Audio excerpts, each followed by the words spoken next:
Did you bounce yourself off of something here, or was that already there? No, so I had a jack under the car, and I let it down. I completely forgot.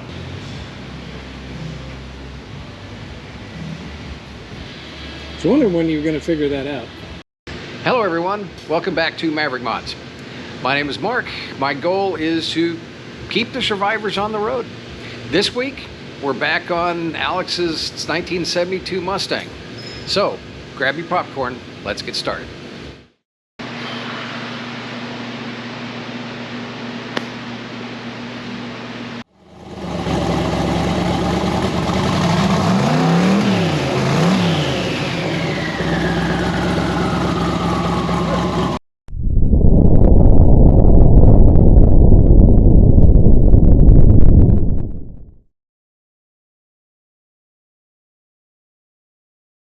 For those of you new to the channel, I'll put a link in one of the two corners here, wherever it shows up, of episode 1 of what I call the parking lot paint job. I met Alex a few months ago. He's a Marine at the local air base here. Has a 1972 Mustang. It was his first car, and he's done a really good job keeping it in very good condition mechanically. Cosmetically, needed a little bit of help, and that's why he came to me. So I figured, you know what, maybe I could teach him a few skills, a little bit of basic body work, a little bit of basics on, you know, how to prep, paint, and things like that. And he's taken to that like a duck to water. He doesn't have a whole lot of spare time, and so we kind of work on his car when he's got the time. It usually works out to maybe on Saturdays, or maybe on Sundays, whenever he's got a half a day or a day free.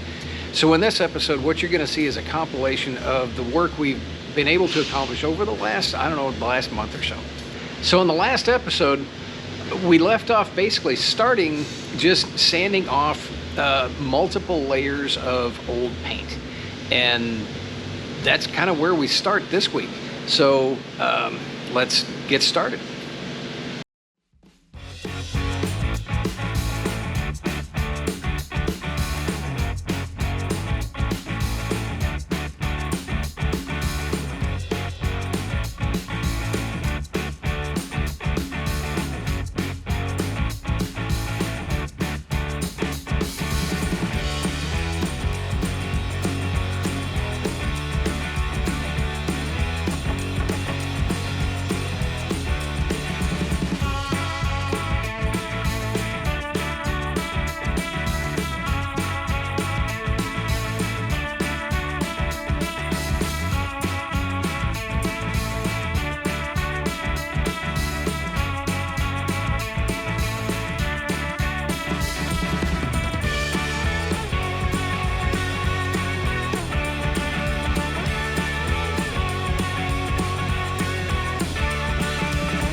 How's the door coming?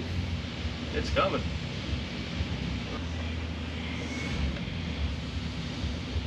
I forgot to tape off your door handle. My bad. It'll buff.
This is the reason I wanted to tackle this quarter.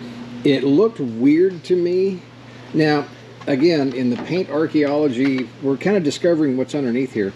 And so the black on top is Alex's attempt to cover the really crappy white underneath.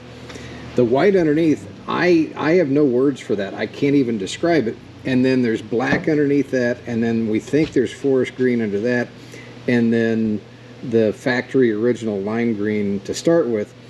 So starting from the top, up here I've got factory primer, lime green, forest green, black, but there are some dents here that just, they don't make any sense. I've got a really deep dent here, I got a deep dent here. The contour, somebody's been trying to work on the quarter to roof interface there. Didn't do a very good job of it, but these have nothing to do with that. There's a couple of dents up in here. There's some rust underneath. Well, we're gonna have to address that. But down here, this, I'm kind of at a loss to figure out what happened here, and that's what got me to looking at this. I hit this basically one pretty good pass with 80 grit with the DA that you just saw. And under one coat of paint, this is kind of how it's turning out. And it's really bizarre. This right here, I think that somebody tried to strip the paint with a grinder and just gouged what was in there.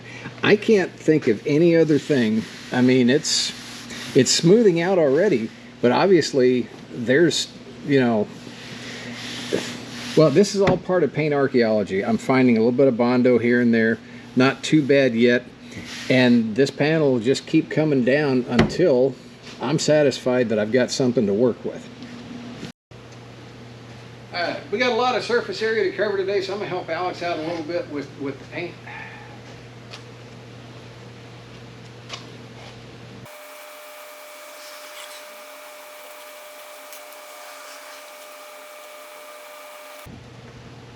This is just to fill in minor imperfections, right? No, actually, this is just to get it one color so we can start figuring out what we've got to deal with. Okay. So we haven't even started, have we? Not really. Yeah, at this point, the next step will be go back over it, find the obvious dents that we need to Bondo, prep those, get Bondo in those. You know, the sail panels up here with a quarter in the roof interface, definitely start working on those, get those straightened out. The areas like the dent in the roof and that dent on the quarter, you know, the obvious stuff. Get started on those. Right. And basically at that point, get those done, hit them with primer. After that's dry, then we start block sanding. And that way we find out where the real problems are. And I think, more than likely, a couple of coats of primer, block sand, fill in the low spots. It's not going to be, I mean, the body looks weird because we're fighting somebody else's goofy sanding and their idea of body prep, which was really bad. Right. But I think a couple of rounds of good sanding, a couple of rounds of just pay attention and, you know, do it right. A lot of that'll come out. Right. You Just know, a little bit. the dude in the like you said, the backwoods body shop, reversing his work, a little tougher. We're going to work on Alex's bumper here, actually both bumpers. We'll start off with the rear. It's got a couple of coats of paint on it, and we're not sure why. There's some rust spots, pretty typical. There's pretty bad rust right down here. Don't know if steel wool can fix it. You know, the problem with chrome bumpers is once they start rusting more than just tiny pits, we've got, you know, we've got some rust here on the chrome there. So what we're going to do is we're going to strip the paint off of start with the rear bumper, strip the paint off of it, see what we're working with underneath. And until the paint comes off, we have no earthly idea what we're looking at. So here's some paint stripper and a brush. Enjoy. Oh yeah.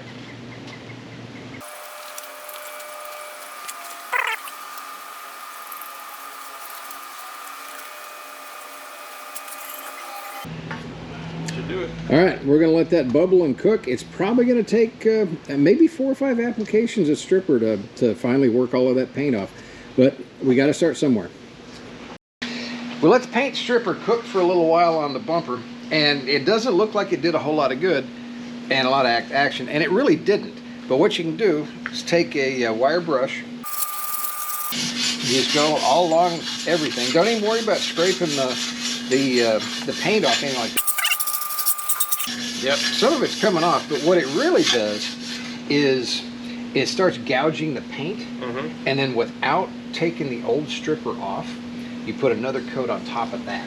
Okay. And what it'll do is it gives that broken edge of the paint, it gives it something to start getting underneath, and actually it'll do more good. Pull it up from the bottom. Exactly, it'll pull this off, and you don't have to worry about wiping that first little bit off. Right. Quick summary of today's work. We got the roof primer, both quarters in primer, the rear, whatever these things are called. We got the rear trim pieces back in primer. We still have the window surround and the trunk deck. We've got to redo the deck lid itself. We did get the paint off of the rear bumper, and it's in rough shape. It's beyond saving. Alex says he's probably just going to buy a new rear bumper for it because he wants to keep that in chrome. And they're just it's pretty in pretty poor shape. So like I said, both quarters, and the car, with the exception of a little bit on the front end and a little bit on the rear end, is almost one color. And at that point, the real work begins. For the last, it's been about a week and a half or so, my lift has been down for, well, a repair. And I'm going to do a little shout out here. They have no idea I'm saying this. Redline Stands is who I bought the lift from. They don't actually manufacture it. It goes to another company. But I'll tell you what, I had a problem with this lift, and I contacted them. I had a response within minutes. And the other company that they dealt with, I had a response from them within minutes. And the situation was resolved. Parts were shipped. Customer service, the way it should be. I mean, absolutely first-class guys to deal with. So, big thumbs up to Redline Stands, tell you what. So the lift is back in action. And we decided we're going to take a look at Alex's car from the bottom up instead of what we've been doing, which is the top down. And just let's see what we're working with here. So we're starting off here. His tires are in pretty good shape. Of course, he's got used Krager SS wheels. I like the Krager SSs on these cars. They're kind of period correct hot rod. They're 14s though, and so that's kind of a problem. Let me get a light here. The wheels are 14s, and that means that he's stuck with drum brakes. I'm not a big fan of that. He knows that, and he knows that, and he's got a plan to put discs on this, but it also means he's going to need new wheels, and we're working on that. Again, that's a budgeting item we'll get to eventually. Again, a couple of months ago, he dropped a new motor in this. It's a 302. It was rebuilt. He pulled it out of a Maverick? Yep. Out of a Maverick. And he did all this before I met him. So he did this in the parking lot and did a pretty darn good job of it. So he's got new motor mounts. I see no evidence of leaks on the engine. Well, you got the usual seep around the rear main, but that's kind of you got to kind of deal with that. The transmission is a C4. And did you bounce yourself off of something here, or was that already there? No, so I had a jack under the car, and I let it down. I completely forgot. Oh, and, okay. It wasn't too bad. You just push it up a little bit, no leaks. Yeah, it's probably not impinging on the filter, and it didn't punch a hole in it, so I guess, you know, that's a good. The Maverick come with headers, or did this already have headers? This is the headers that it came with. Okay, so you had the headers already. Yep. Okay. Transmission, it's got some drivability issues that I'm scratching my head over. Otherwise, it does okay. Let's see, back there's the exhaust system, which none of us are really pleased with. including you guys in YouTube land, and there's a plan to do something about that. Yeah. It's in the budget. Okay, what do we got here? All right. I believe, is that an 8-inch or a 9-inch? I think it's a 9-inch. Let me see if I can find a tag on that, and we'll look it up. There may still be a tag on it somewhere underneath all of that grime. He's running air shocks on this thing because the rear leafs are, well, they're 50 some odd years old, and they show it. They're pretty saggy, and some suspension upgrades are in the works as well. I really wanted to get it up on the lift so that I could get a good look at the rocker panels and the floor pans and things like that. But while we're at it, let's take a look at some of the suspension setup and see how he's doing on suspension bushings. That one's, it's hard as a rock and dry rotted. So strut rod bushings probably need to be replaced. You said it's got new ball joints? Yep. I think it has new lower ball joints. New lowers. Okay. The top look new as well, actually. So. Okay. Well, they've been replaced because the factory normally rivets those in. They don't bolt them in, and the replacements are always bolted in. So it's got replacement ball joints on the uppers. Well, the kit that I bought came with tie rods. They got a new drag bar for me. Okay. Lower control arms. The upper control arms are factory, and the upper ball joints, and these have the ball joints riveted in on the bottom, so that's all been replaced. You need some sway bar bushings. Yeah, see looks that? like it. Yep. Okay. And you're pretty dry rotted on your bushing right here. That's pretty hard. I think we're going to see the same thing on this side. We can't see anything because your power steering's been leaking, but more the same. Sway bar bushings. While you're at it, you know, for not a whole heck of a lot of money, this is what is this? This isn't even a 1-inch bar. Let me measure that real quick. 3/4. You were right. So it's got a 3/4 inch front sway bar on it, and the sky's the limit. I mean, I think on these you can probably get an aftermarket bar that goes up to 1.25 inches, 1 3/8, and that'd make a big difference in the handling on this. For the handling. It basically minimizes your body roll in the turns. That'd be nice. Yeah. With the expense of what? Like, what are you sacrificing? You're not sacrificing anything. It might be slightly harsher on the ride when you go over bumps. That's it. That's something that we could upgrade really inexpensively, quickly, and you would see you'd feel it? You'd feel it the first time you drove it, guaranteed. So, steering. You said you replaced most of the steering. It looks to be in pretty good shape here. You got a new drag link, you said? Yep, new drag bar, new tie rods. Tie rods are new, okay. Yep. And I've ridden in the car. The steering feels pretty good in it, so we're not too worried about that. Let's take a quick look at the rear suspension. Bushings probably are, ouch, probably are bad back in here. They always are because nobody ever changes them. Springs are shot, we know that, but a new set of springs would also probably come with new bushings, so we'd take care of that way, and you can get back to not having to rely on airing up your air shocks. All right, here's something for you. We need to replace the brake line. Right here, you see how it's kind of dry rotted on the ends? You see right there and right there. These are inexpensive. This is just a regular maintenance deal. Okay. But let's figure on getting one of those. Yeah, your vent is, well, it probably isn't venting at all. So what is vent?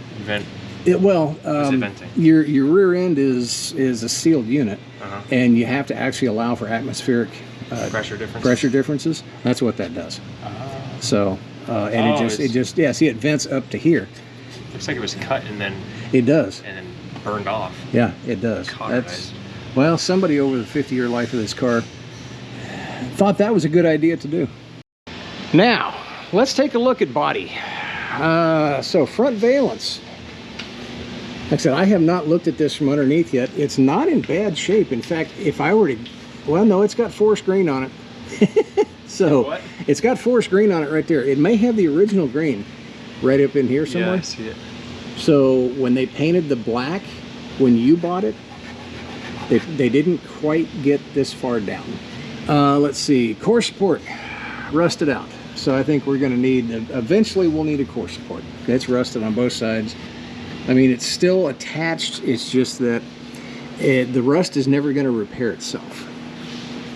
Let's see, front cross member, we've got some, a little bit of Swiss cheese there. It's not terribly bad except for that one little that spot right there. Right. Okay, and that's actually, that could actually be patched. Yeah, I think that could be patched. The rest of it looks pretty solid.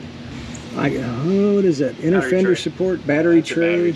Yeah, it's okay. It's rusted out there. So, inner fender sidewall, battery tray. So far, the rest of it doesn't look bad. On this side, inner fender well on this side looks pretty good. Your rocker panel on the forward side, lower frame rails don't look bad. Inner fender wells do not look bad.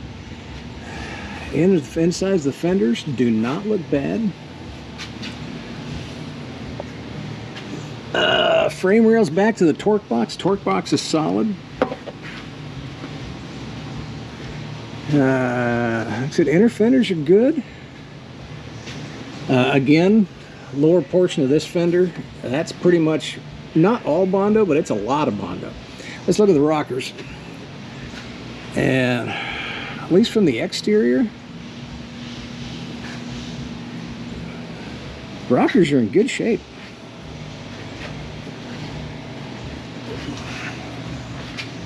Torque boxes,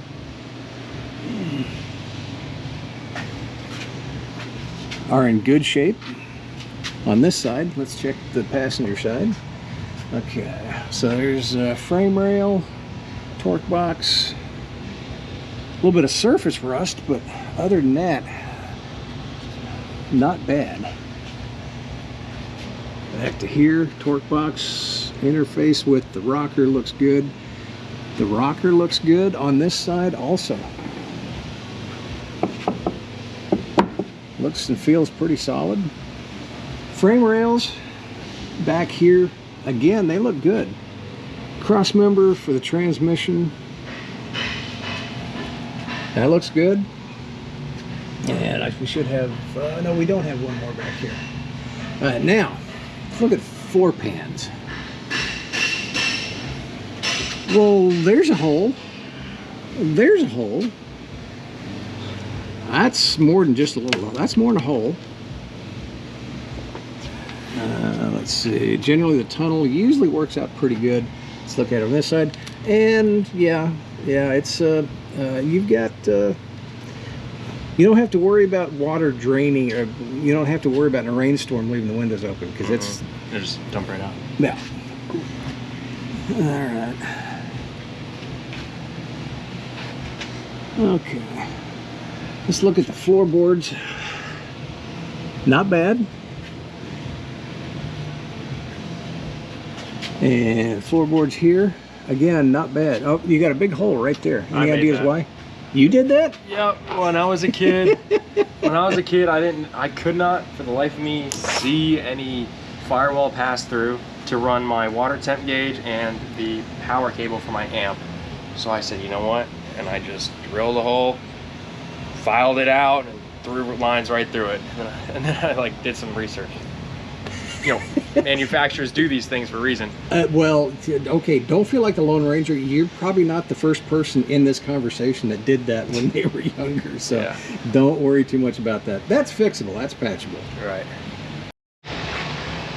Let's finish out the tour of the bottom of Alex's car here. Let's look at the rear frame rails. And they don't look bad. Strangely enough, you know, wheel houses, not bad. Trunk drops, we got a little bit of rust here at the pinch roll in the trunk drops. The trunk drops themselves feel pretty good. Trunk floor, at least from down here, it's hard to tell. The trunk floor from down here, there's no way to know. I have not seen the inside of the trunk. We already know this thing needs quarter skins. I've already put a rear valance on it. And as you guys saw in episode 1 of this car, a good chunk of this quarter was already Bondo. We just added to it to fix it. But so it's gonna need skins. On the passenger side here, frame rail's not in terrible shape. Trunk drops, again, they feel pretty solid. I mean, this pinch weld looks a little bit better. It's a little bit of well, it's got some battle damage here. And this one, this quarter, I know that at least most of what's down here is not, that's not metal. But at this point, let's see. Oh, we got a big hole right there. There's a rust hole. So that might actually be, depending on how extensive that is, that could actually be patched. So, you know, it actually looks better underneath than it did from the top. After getting the Mustang off the lift, I was pretty happy with what I saw. Bones of the car, actually in really good shape. Rocker panels are good, torque boxers are good, frame rails are good. The floor pans, yeah, okay, there's a little rot there. Bottoms of the fenders, quarters, yeah, okay. We can address that down the road as the budget allows. Right now, that just doesn't mean that we can at least convert the car from what it used to look like into something he can be proud to have for now. And we can make it look even better after that. So that's where we're at now. Let's continue with some more sanding and body work and painting. Well, the front of the Mustang is, well, it's apart. And reason for that is a couple of things going on. Back here, a little bit better light. Wanted to pull off the lower valance. It's not in bad shape. It's got a few small little dents. We're not worried about that. You can't see most of it, but we needed to get the rest of the white paint off of that and just prep this. So we're gonna primer it off the car. Of course, reassemble it until it comes time for final painting. Wanted to get that off. Also, wanted to do a little bit of touch up on the grill. So we've got the grill out. That's almost needs cleanup, but it's almost ready to go back in. Got a little bit of trim to put back on. But we wanted to get the front bumper off to get the paint off the front bumper and assess its condition. And it's not in any better shape than the rear bumper. Rusts, dents. Good news is, bumpers for this car are not expensive. And so probably looking at going ahead and putting new bumpers on it. We will see. Alex is still on the fence about whether he wants the bumpers black or chrome, and we're kind of working through the idea right now. Get new ones, put them on chrome, see what they look like, and then make that determination from there. But for now, we just needed to kind of clean this one off, get the paint off of it, to see what was underneath. And frankly, what's underneath, it's not great. The last of the old paint is almost gone. We've got the entire car, at least in the first coat of primer. Alex is doing the last bit of wipe down so we can get some primer on the rear deck here.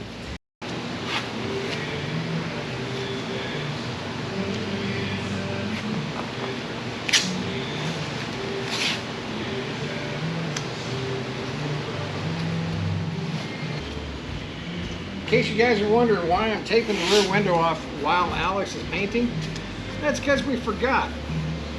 We are replacing, I should say he is replacing this rear window seal.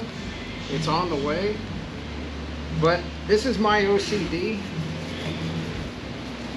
Because we could paint just primer right over the top of it since it's going to be replaced anyway. But I just have a hard time with that.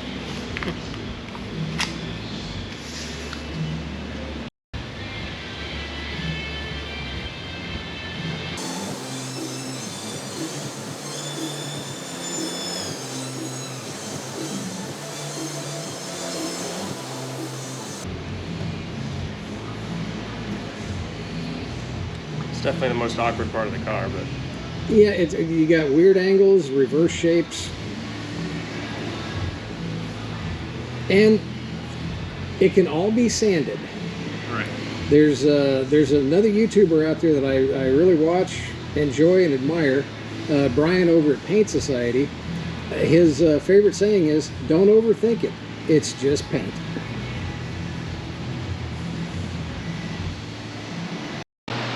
Working our way around the car, got a few dents to fix. A little bit hard to see, and you got to get in the right light, and I can't seem to find the right light. We've got one dent right here in the roof, and there we go. You can see it a little bit there. It doesn't show up in primer very well, but when black, it's going to show up really, really well. So we need to deal with that. Unfortunately, the only way to get to the back side of this dent for a dolly is take the headliner out, which we're not going to do. So we're going to give this a try. I'm going to pull out the stud gun, and we're going to do a little bit of kind of three-handed repair here. So the first thing I've got to do is I've got to get down to bare metal. We're going to get the stud gun out and use the stud gun right in the center and just kind of pull up without actually hammering it up, and see if we can't take the hammer and kind of use the stud gun as a reverse dolly. We'll see if that works. The first thing we got to do is get down to bare metal.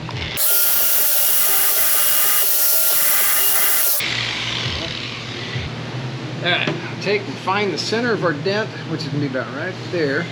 Take the stud gun.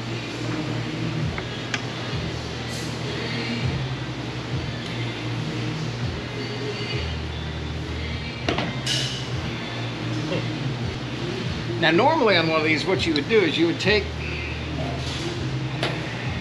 your slide hammer and you just kind of work your way up the slide hammer. Problem is that's going to distort all the metal around here.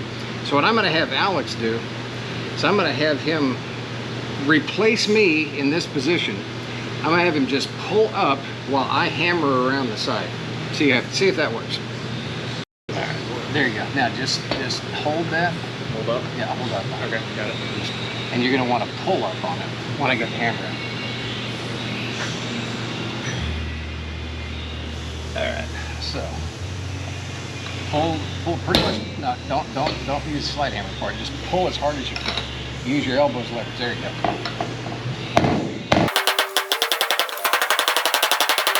Okay. Go ahead and release the pressure.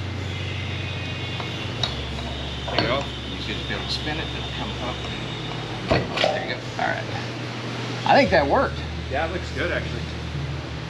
I think that actually worked. Yeah, if you see it from this angle, Yep. it's actually might be a tiny bit high right in there, but Okay. Well, I can use a hammer. Yeah. Knock that down. Let's get the sanding block out and see what that looks like. Let me cut that stud off. All right. So hit this little block there. Right where the stud was, it's a little high, but I can hammer that down carefully.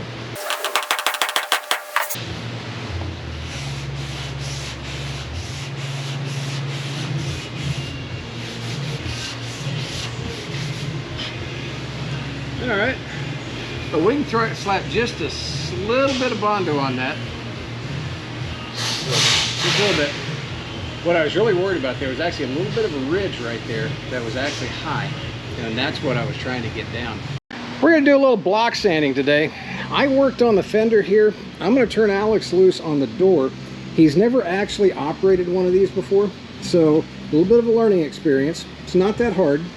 Worked on this just a little bit. I knocked it down a little bit with the DA just to get the roller strokes out of it.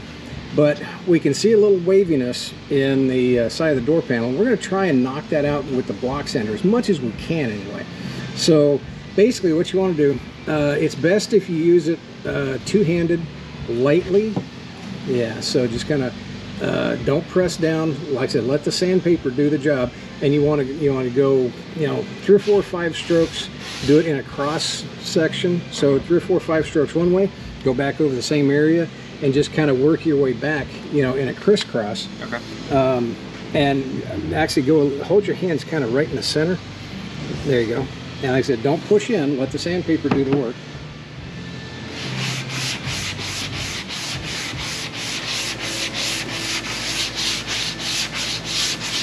What you'll find is this actually removes material. In a way, it removes it faster than a DA does, but it does it in a different way. And really what the block sanding is for leveling. So like I said, you can actually take that down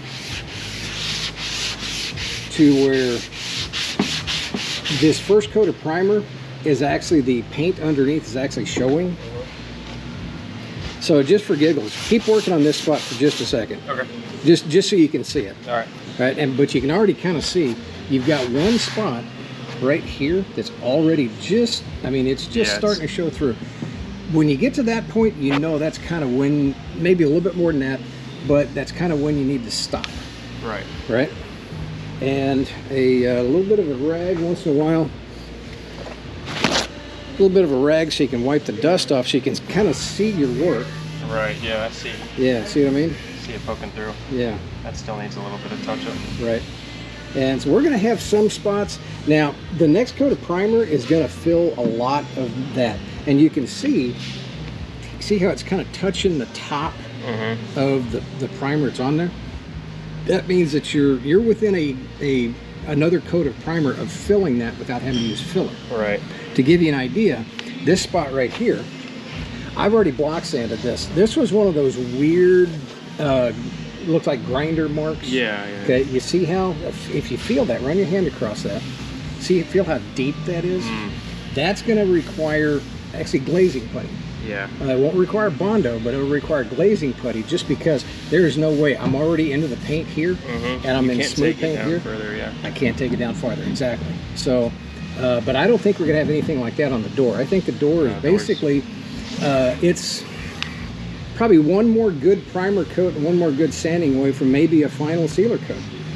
It's not bad.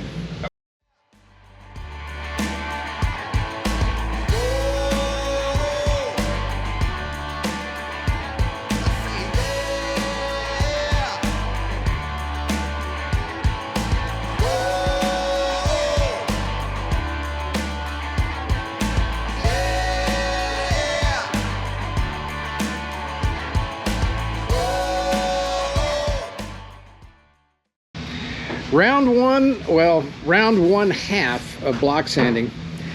We got passenger side door, passenger side fender. Got a few spots that need some filler, so we've got those done. Alex has got the hood, first round of block sanding done. And remember, he still needs to drive this thing during the week. So as much as I would like to block sand the entire car and then do another coat of primer, we're gonna have to do that kind of in spots too. We had one little spot here, got that filler in there, and a little spot on the roof, we got filler there. So do a little cleanup, do a wipe down, tape off what we need to tape off, if anything, and then throw on another couple of coats of primer and see how she looks this time. This is the result of the first block sanding, and the door is already looking 1000% better. It's not perfect yet, but it's getting close.